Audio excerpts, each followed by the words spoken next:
आज के इस वीडियो लेक्चर में हम सॉइल की परमेबिलिटी के बारे में पढ़ेंगे कि परमेबिलिटी क्या होती है, किन किन फैक्टर्स पर डिटरमाइन करते हैं, कैसे इसको निकालेंगे लैब्स में। ये सब चीज़ें हम परमेबिलिटी के चैप्टर में पढ़ेंगे।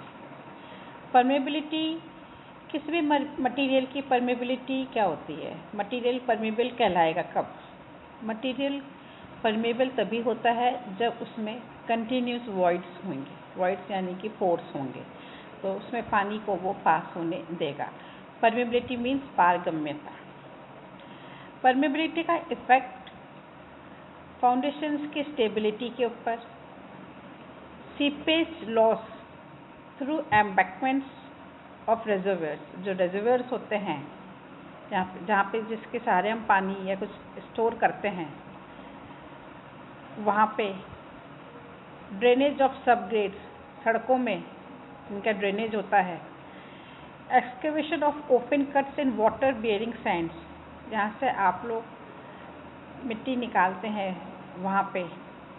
Rate of flow of water into wells, wells में जहाँ पे पानी फ्लो करता है वहाँ पे परमेबिलिटी का इफेक्ट बहुत मायने रखता है। तो it is an important phenomena जिसका इफेक्ट आपको इन सब चीज़ों की डिज़ाइनिंग में ध्यान रखना है।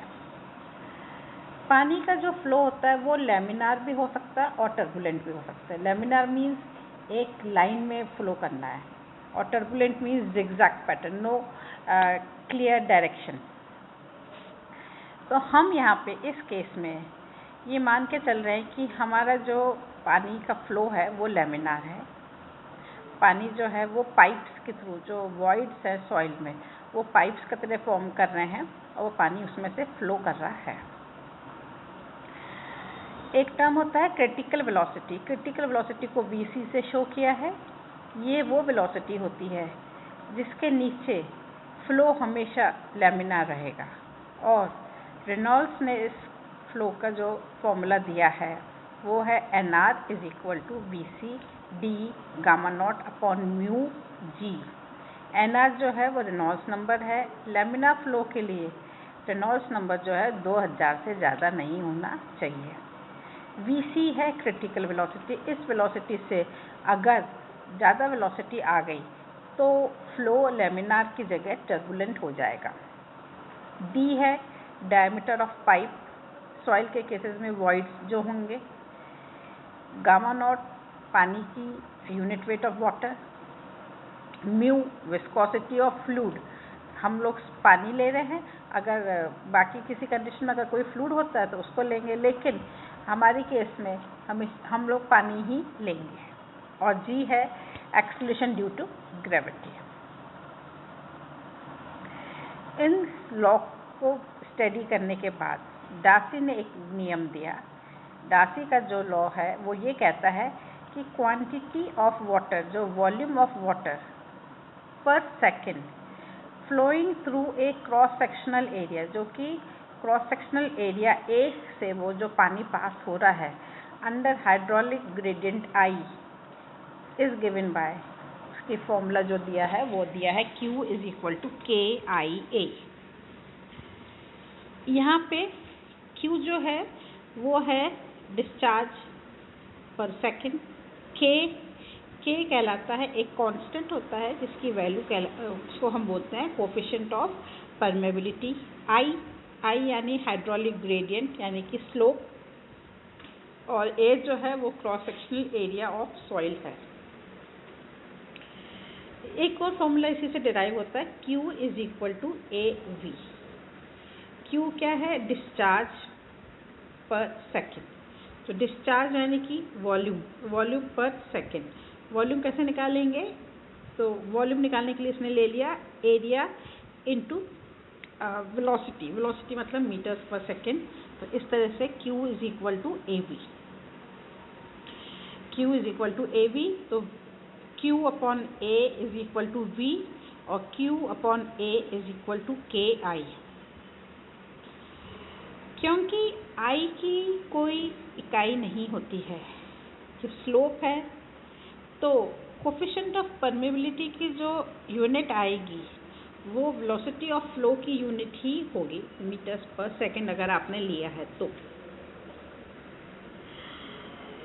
यहाँ पर ये ध्यान रखने की चीज़ है कि जो क्रॉस सेक्शनल एरिया आपने लिया है ये फ्लो के डायरेक्शन के 90 डिग्री पर होगा और इस एरिया में सॉलिड्स और वॉइड्स दोनों का एरिया आएगा।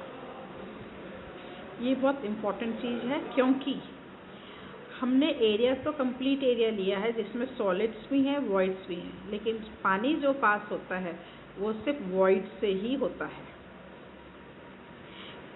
फिर है डिस्चार्ज एंड सीपेज वेलोसिटी। इस फिगर में आपको एक सॉइल सैंपल दिया गया है जिसकी लेंथ L है और जिसका क्रॉस सेक्शनल एरिया A है। R1 और R2 दो रिजर्वोयर्स हैं। दोनों के रिजर्वोयर्स में पानी का लेवल अलग अलग है और ये जो डिफरेंस है पानी के हेड में लेवल्स में इसको बोलेंगे H। और ये इसी डिफरेंस के कारण पानी R1 से R2 में फ्लो करता है।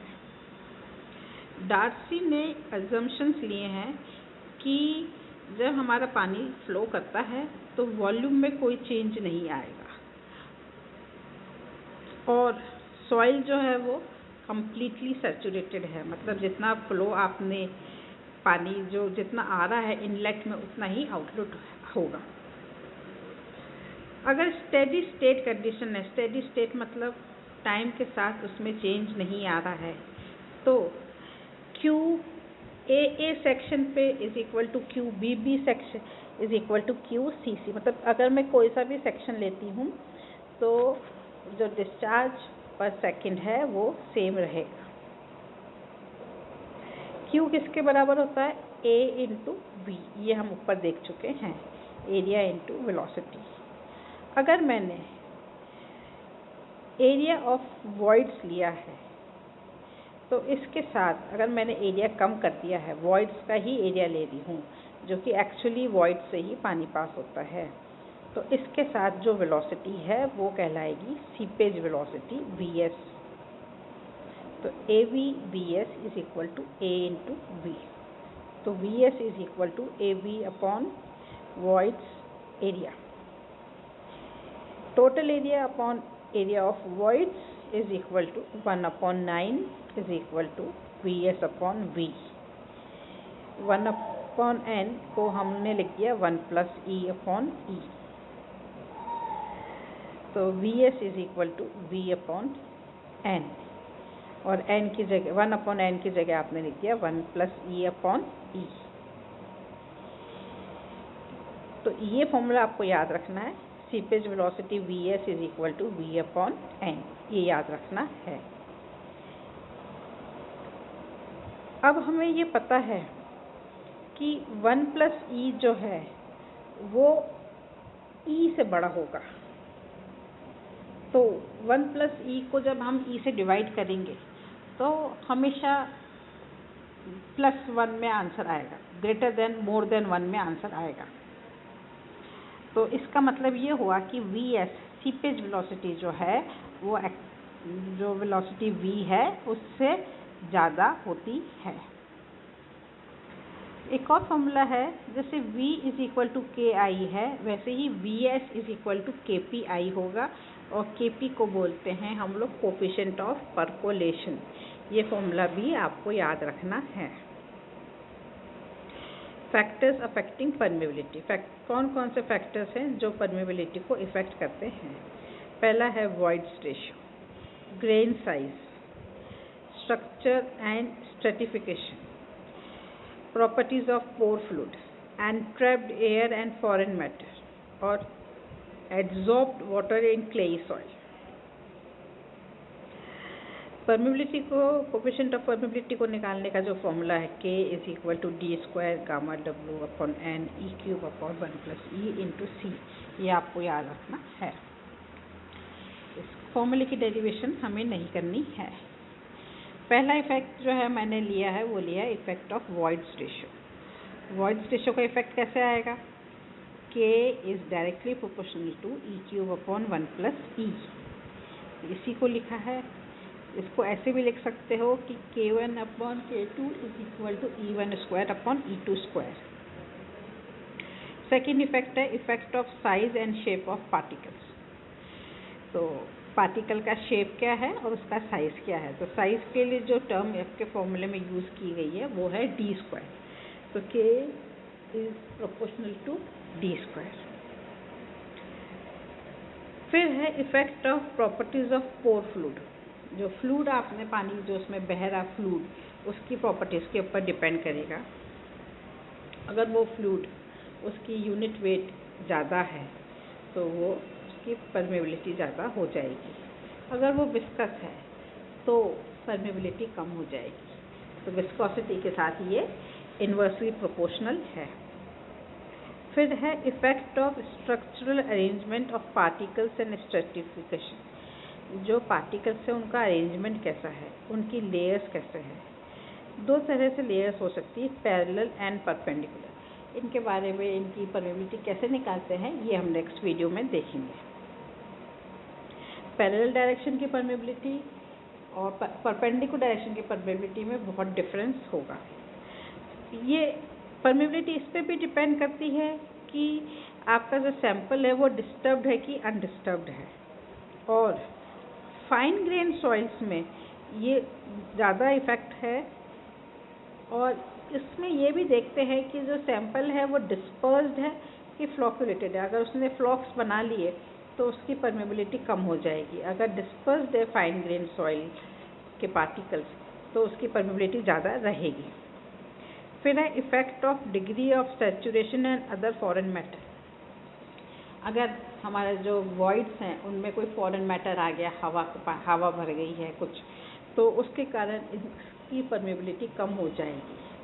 तो ऐसा तो अगर हमें रिजल्ट्स लाने हैं तो हमें इसके लिए डिस्टिल्ड वाटर, एयर निकाल के करना चाहिए। लेकिन एक्चुअली फील्ड में ये कंडीशंस नहीं होती है, इसलिए हम फील्ड की कंडीशंस को अप्लाई करते हुए एयर एंट्रैप्ड और डिस्टिल्ड वाटर को यूज़ नहीं करते हैं।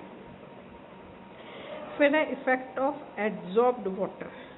एड्जॉर्ब्ड वाटर किस में होता है, क्ले के पार्टिकल्स, दो पार्टिकल्स के बीच में जो पानी की लेयर उनके फोर्स के कारण वहाँ पे रह जाती है, वो एड्जॉर्ब्ड वाटर होता है। और उसके इफ़ेक्ट क्या होता है कि वो पानी जो लेयर बन जाती है पार्टिकल्स के चारों तरफ, वो इसका डायमीटर जो वॉइड्स का डाया है वो कम कर देता है। तो उसका इफ़ेक्ट ये रहता है कि E - 0.1